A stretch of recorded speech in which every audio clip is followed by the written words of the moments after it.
বক্তব্য রাখার জন্য অনুরোধ জানাচ্ছি ঢাকা বারের সাবেক ট্রেজারার, বাংলাদেশ লয়ার্স কাউন্সিলের কেন্দ্রীয় অফিস সম্পাদক advocate Mohammad Abu Bakr Siddique, advocate Bangladesh supreme court.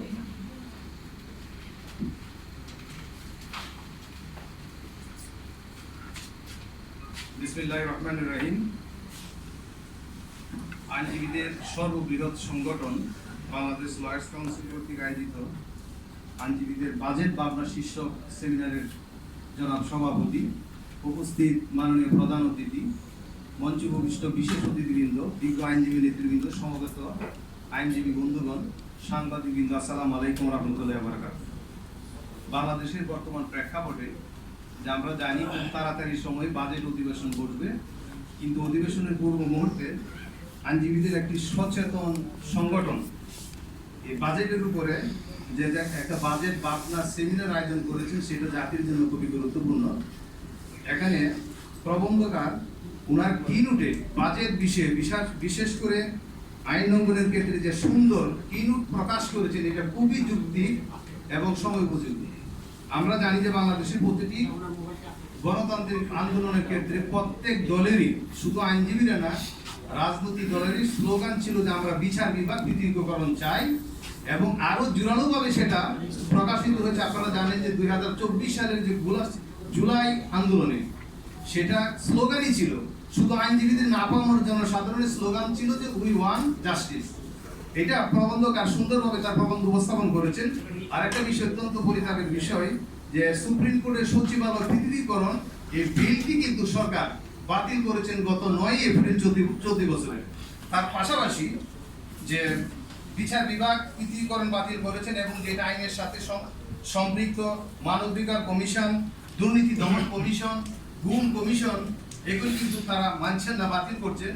তো পাশাপাশি আজকের আলোচনা সেটা আমি বলতে চাই, আসেন আমরা কৃষি নির্ভর দেশ, দিন মজুরের দেশ, আমরা সবাই শ্রমজীবী, কিন্তু বাজেট হইতে হবে একটি যুগোপযোগী বাজেট। জানি না আমরা সরকার কোন দিকে যায়, সেটা ওনারা বলতেছেন ভালো বাজেট দেয় কিনা, আমাদের ভাগ্য নির্ভর করবে এই বাজেটের উপরে।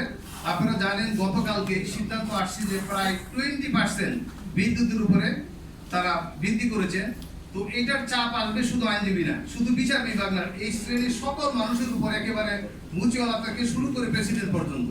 এই জন্য আমরা মনে করি যে একটা যুগোপযোগী বাজেট যদি আসে, তাহলে জাতির প্রত্যাশা সেটা পূরণ হবে। যেহেতু আমরা আইনজীবী, আমরা আইন অঙ্গন নিয়ে কথা বলছি, আমরা যদি সুপ্রিম কোর্টের দিকে তাকাই, এখানে অনেক অব্যবস্থাপনা আছে এবং এই বিষয়ে বক্তারা গুরুত্বপূর্ণ বক্তব্য রেখেছেন। আমি শুধু নিম্ন আদালতের সম্পর্কে একটা বিষয় বলতে চাই, যেখানে নিম্ন আদালতের অব্যবস্থাপনা, এখানে ধরেন আপনারা জানেন ঢাকা জজ কোর্টে বা বিভিন্ন আদালতে এমন ঘটনা ঘটেছে যেখানে লিপ্সির আইনজীবী এবং মক্কেল মারা গেছেন, এখানে সেটা একটা অব্যবস্থাপনা ছিল।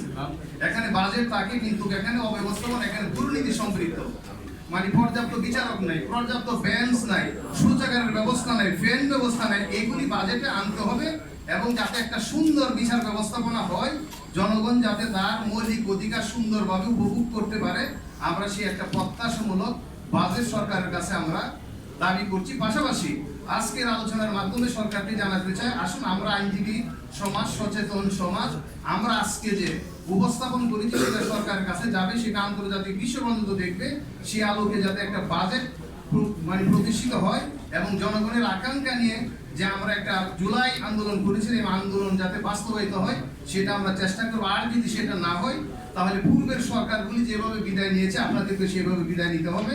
পরিশেষে সকলকে ধন্যবাদ জানিয়ে এই বাজেটের উপর আমার সংক্ষিপ্ত বক্তব্য শেষ করছি। আসসালামু আলাইকুম ওয়া রাহমাতুল্লাহি ওয়া বারাকাতুহু। বক্তব্য রাখার জন্য অনুরোধ জানাচ্ছি